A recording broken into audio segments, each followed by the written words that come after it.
হরে কৃষ্ণ কৃষ্ণ কৃষ্ণ হরে হরে রাম হরে রাম রাম রাম হরে হরে হরে কৃষ্ণ হরে কৃষ্ণ কৃষ্ণ কৃষ্ণ হরে হরে হরে রাম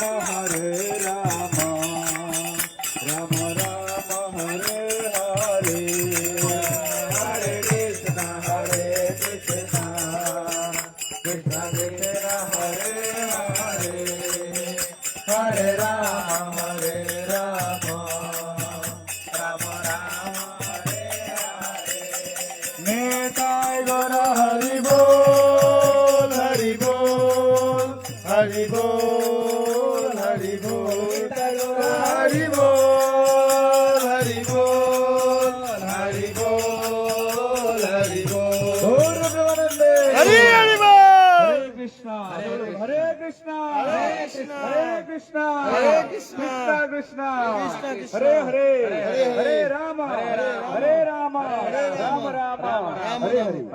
আমরা এখন যেখানে অবস্থান করছি সেইখানকার মহিমা ধাম মহিমা বলবেন আমাদের প্রভু। আপনারা সবাই মনোযোগ সহকারে শুনবেন, একটু কাছাকাছি চলে আসুন। হরে কৃষ্ণ। এখানে মহারাজজি বললেন আপনাকে এই যে গোপীনাথ, হ্যাঁ আমি আবার দুবার বলে দিচ্ছি, ঠিক আছে, শর্টকাট করে। আমার এখানে তিনজন আছে না, শ্রী গোবিন্দ আমার ডাইনি সাইডে, শ্রী গোবিন্দ, গোপীনাথ আর মদন মোহন আমার বাম সাইডে, মদন মোহন বিচখানে আছে গোপীনাথ। আমি উড়িয়া বাঙালি ঠিকছে বলতে পারি না, যদি ভুল হয়ে থাকবে ক্ষমা করবে, যেটা বুঝে না পারবে আমাকে বলবে। তো এই যে গোপীনাথ, এই গোপীনাথ বিগ্রহকে রামচন্দ্র বানিয়েছে ত্রেতয়া যুগে, যখন চিত্রকূট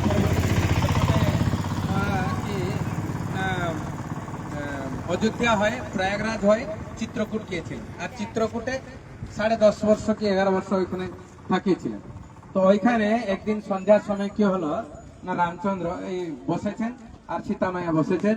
তখন দেখলেন কি আকাশ মেঘাচ্ছন্ন আছে আর ময়ূরগুলো সব নাচছে, হ্যাঁ, আর গায়েগুলো সব নিচে পাহাড় থেকে নিচে ঘর থেকে যাচ্ছে। এই সিনটা দেখে রামচন্দ্রকে বেশি হাসতে লাগলেন। তখন সীতামায়া জিজ্ঞেস করলেন, আপনি হাসছো কেন? কেননা আমার কৃষ্ণ তো সব সময় হাসে, কিন্তু রামচন্দ্র মর্যাদা পুরুষোত্তম হাসে না বেশি। তো তখন জিজ্ঞেস করলেন, তখন রামচন্দ্র বললেন কি আমার এই দ্বাপরের লীলা আমার মনে পড়ছে না। দ্বাপরে কি লীলা করবেন আপনি, হ্যাঁ, আপনার স্বরূপটা কি করে হবে? তখন ও বললেন কি আমার স্বরূপ আমি তো বললে আপনি জানতে পারবেন না, আমার চেষ্টা কি করে। তখন ও কি করলেন না, এই যে তীর ছিল না, হ্যাঁ, আমরা উড়িয়াতে তীর বলা যায়, হ্যাঁ, আর হ্যাঁ ওই তীর ছিল, একটা তীর নিয়ে একটা পাথরে এই বিগ্রহকে বানিয়েছিলেন, এই বিগ্রহটাকে বানিয়েছিলেন। খুব সুন্দর করে বিগ্রহ বানিয়েছেন। যদি আপনার তো চলে যাবে, যদি মঙ্গল আরতি এখানে 5:30টার সময় হয় আর 6টার সময় এখানকার পূজারী যে আছে খুব সুন্দর বিগ্রহ দর্শন করায় চান করবার আগে, ভগবান চান করবার আগে আপনার দেখবেন ওখানে ভগবান এমনি করে বাঁশু নিয়ে দাঁড়িয়েছেন, আর এই কাপড়, এখনই কাপড় আছে, আর তখন স্নান করবার আগে কাপড় থাকতেন।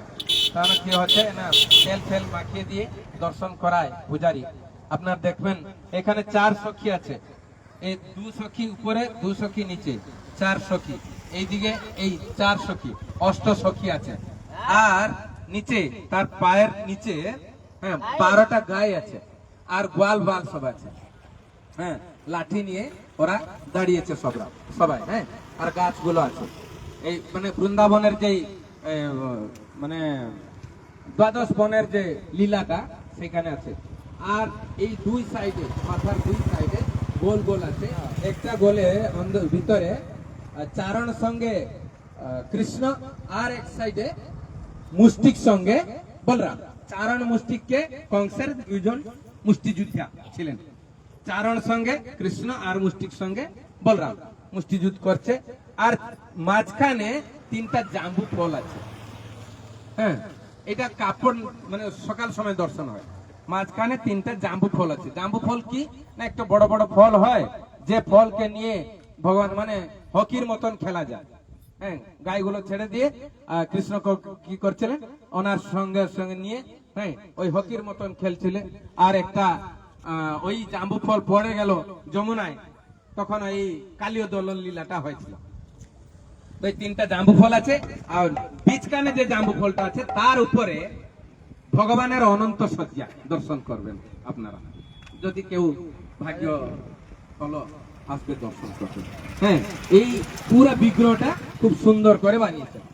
তো সীতা দেখলেন কি এতদিন করে কি আপনি বানিয়েছেন, দেখলে কি স্বরূপ বহুত সুন্দর। তখন বললেন, আরে এখানে কলকাতা অষ্ট সখীর সঙ্গে লীলা করবে, আর আমি এখানে কোথায়? তখনও বললেন, তুমি আমি পরকীয়া প্রীতিরস আস্বাদন করব, সেই জন্য তুমি আমার কাছে নেই, তো রাধা রানীর রূপে তুমি থাকবে। আর তখন সীতা দেখে খুব সুন্দর বলো, মানে ভালো লাগলে ওনাকে, ও বলল সব তো ঠিক হলো, কিন্তু আপনার গলায় তো বৈজন্তী মালা নেই। হ্যাঁ, যদি বৈজন্তী মালা না থাকবে আপনি তো সুন্দর দিচ্ছেন। তখন ও কি করলেন, ওই তীরটা যে ছিল